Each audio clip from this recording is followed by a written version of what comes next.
Good morning, everybody. Gregg Weiss here from Delray Beach Community Forum.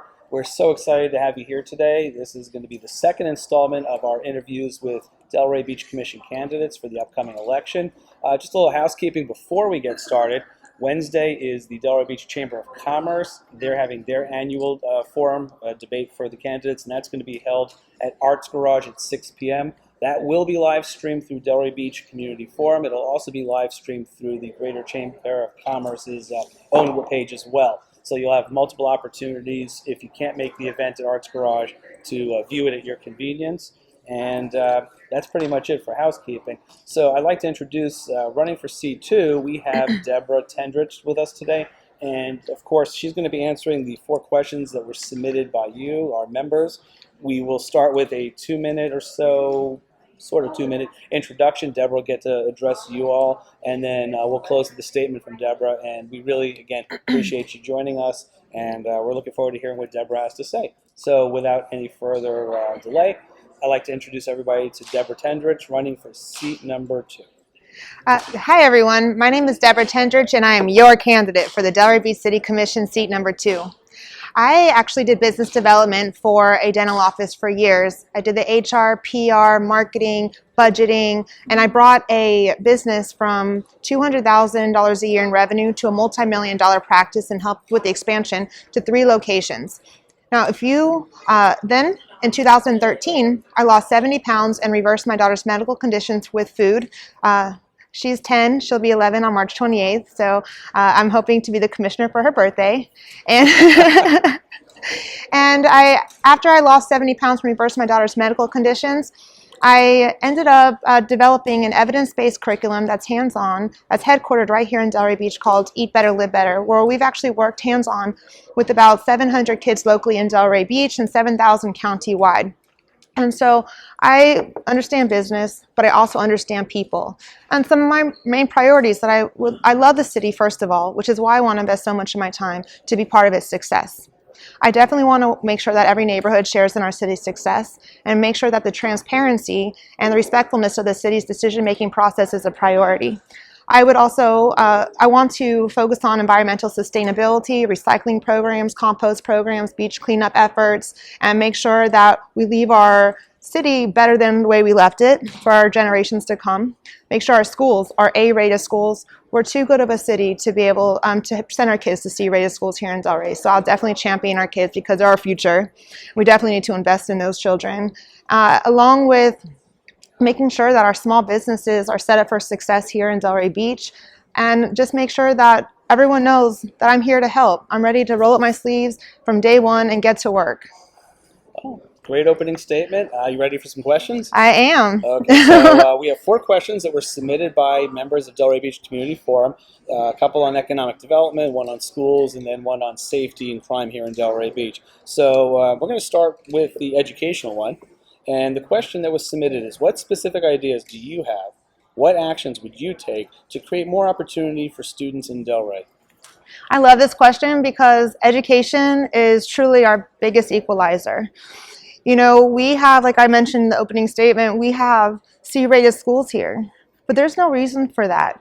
We need to rally together with the organizations that are already in place here in Delray Beach, like Roots and Wings, Milagro Center, Achievement Centers, our teachers, EJS Project, our churches, and different places like that, and really help them have a larger impact and support them locally because they're doing amazing things for our kids. We have an amazing Janet Meeks here that we definitely need to support. She's one person, but we all need to rally behind and really help her with her education efforts here in Delray Beach. But we also need to fill in the gaps. So I've actually talked to a lot of retired teachers here in Delray Beach who would love to set up a retired teachers coalition and go to kids' homes, their churches, community centers to really help them with homework, to help them with projects, with reading, with English. Even the library has a program that's free to the community on Mondays to learn English. So there's a lot of different things that we really need to implement here in Delray Beach, but we can also create a strategic partnership. I've been in talks with Valerie with the Florida Department of Education. She's actually our regional director here for our apprenticeship program and pre-apprenticeship program. They start as young as 16 years old. Really? Right. So imagine if the kids and the teens who need to work anyways can work towards getting a trade, and by the time they're out of high school, then they have a living wage job because they finished an apprenticeship program. And all we have to do is now partner with our local businesses and the Florida Department of Education, enhance local organizations and things like that to make sure our kids are set up for success. Good. That sounds like a great first step going forward. So you ready for some economic development? Yeah, Ooh. I am. The fun stuff. Okay, no worries. So now that Vin Nolan, Joan Goodrich, and Elizabeth Burrows have left the Office of Economic Development here in Delray Beach, the office is without director and staff. So in a city of 69,000 people, with a budget approaching, or actually just a little north of 140 million, one could argue that no one is steering the economic ship that is Delray Beach. So what are your thoughts on the need for leadership in the role of economic development? What would you do to help facilitate the process of filling these vacancies? Well, we're definitely facing challenges. Yes. So with that being said, there are other cities taking a much more aggressive approach.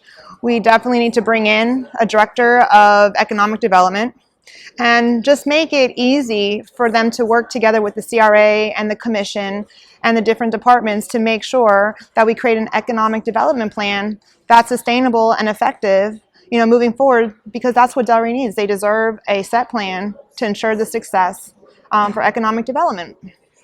Fair enough. I appreciate that. So we're going to stick with economic development for a second. It's going to be a little bit more specific. And question number 3 was submitted. On the subject of economic development, what specific ideas do you have? What actions would you take to spur economic growth and diversity here in Delray Beach? Well, we could talk for hours. Well, we don't have hours. We have about 7 more minutes, but okay. Well, our backbone here in Delray Beach is definitely our small businesses and even our artists. We have a thriving artist community here too, Sure. but we're also catering a lot towards tourism. So one thing that I want to make sure that we do is put in policies and programs to support our local businesses. We can actually put in a business diversity ordinance that would actually ensure that our small businesses aren't being pushed out due to big chains and rising rents. There are so many policies and procedures and programs we could put in place to really secure the success of our small businesses. I would love to act as a liaison between the business world, even the startup business world, along with creating policies that would help make them more effective and thrive with all the situations with the rising rents. We also have, speaking to a lot of the businesses here that are starting up, there's a lot of extra hurdles that they're going through. Yeah, we've heard that many times here when I was running economic development at the chamber. Yeah. Yeah, so there's a lot of hurdles that are not necessary, but part of it is also educating the business community on how to effectively start a business and maintain a business and become financially stable to become self-sufficient for years to come and learn how to grow, learn how to develop a business plan. So we do have a mentorship. It's a mentorship workspace and an accelerator here in Delray, actually called 1909. It's located on East Atlantic. I think you get a workspace for $50 a month, but they do help small businesses. They also have a location in West Palm. Really, they're pretty new here to Delray, but I'm really happy that they are here. But we do need more incubating programs for small businesses. You know, how great would it be to be able to encourage and mentor small businesses and people, not only startup businesses, but small businesses here in Delray that just need that extra support. Absolutely. You know, so we also, one other thing is, for instance, we'll going back to the Florida Department of Education with the apprenticeship and pre-apprenticeship program. Sure. Well, how that works is we actually reach out to different businesses throughout the city and have them basically sponsor a program.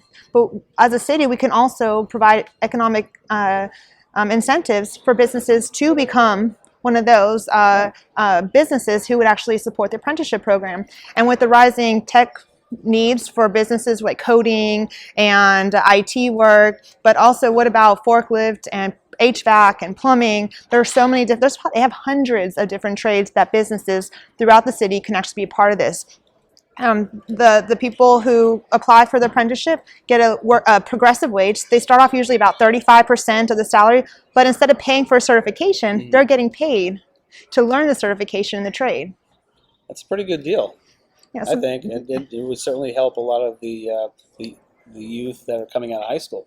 Yeah, but not only high school, but what about Existing businesses? existing businesses and people who are looking for a living wage job?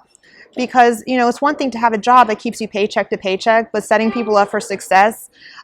One thing with this program, we would not only be able to create new job creations by encouraging more local businesses to hire local, but we're now creating more residents locally here in Delray Beach to have a living wage job. So it's very cyclical, and we need to definitely support local and think global. Oh, I really appreciate that. It sounds like some really good first step ideas going forward. Absolutely. So we're done with economic development. Okay. And we're getting to a subject that was not covered in the last two debates, but has been it's been spoken about a lot. We actually got multiple questions on this. So I kind of combined the questions that we got, kind of funneled it down into one general question about crime and safety in Delray Beach. So Neighborhood Scout, which is a service that tracks crime both regionally and nationally, they gave Delray Beach a ranking of 7% out of a possible 100% score, with 42.6 crimes per 1,000 residents and 5.6 violent crimes per 1,000 residents. How important is resident visitor safety, and what are some of your ideas for improving safety in Delray Beach? So I actually serve on the board for the Palm Beach County Crime Prevention Officers Association, which is kind of like a group of private and public partnerships with the different police departments and private security throughout the county, where we get together and we discuss crime prevention. Well, not only that, I've done some CEPTED training, which is crime prevention through environmental design. So working hand on hand, I'm very aware of what the city may need that other cities are doing, plus things through the training that I've done in the past on what we can implement here that would actually help make the residents and the businesses feel more secure to like live, work, and play here. So one idea would be to make sure there's adequate lighting on the streets and the parking garages, and even provide motion detector lightings in the alleyways. That's interesting. Yeah, so additionally to that, neighborhood beautification is paramount. You know, creating pride and ownership.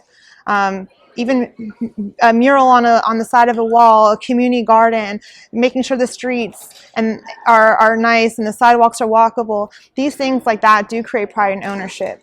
They do. Creating those steps make a huge difference in that.